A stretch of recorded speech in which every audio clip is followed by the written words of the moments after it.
In today's video, I'm going to teach you how to trigger make.com from Slack.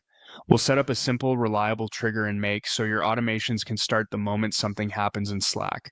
By the end, you'll have a scenario ready to listen for Slack events and hand them off to any workflow you build.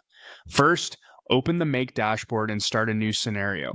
You'll see a blank canvas with a prompt to choose an app. In the search bar, type Slack, then select the Slack app from the list to add it to your scenario. Next, pick the Slack trigger you want to use.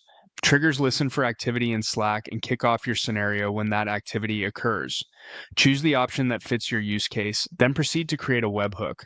The webhook is how Slack will securely notify Make when your chosen event happens.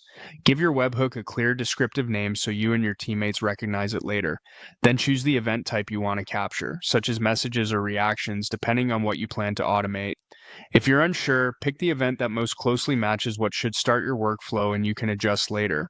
You'll now create a connection to Slack. Add a simple, memorable connection name.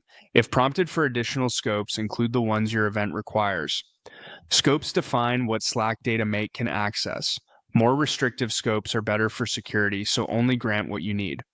Click Save to continue. You'll be redirected to Slack's authorization page. Review the permissions and click Allow to grant Make access to your workspace. Make will return you to the module settings.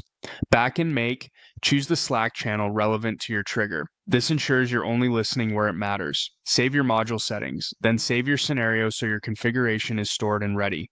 Finally, click Run once. This puts your scenario into a listening state and waits for the next matching Slack event to arrive. It's a great way to confirm your connection, scopes, and event selection are correct before you turn the scenario on permanently. That's it. You went from a blank Make scenario to a fully authorized Slack trigger using a named webhook, the right event type, precise scopes, and a targeted channel. From here, you can add filters, mappers, and any downstream actions you need. When you're happy with your test, remember to schedule or activate the scenario so it runs continuously. This setup gives you a clean, secure, and maintainable starting point for Slack-driven automations in Make.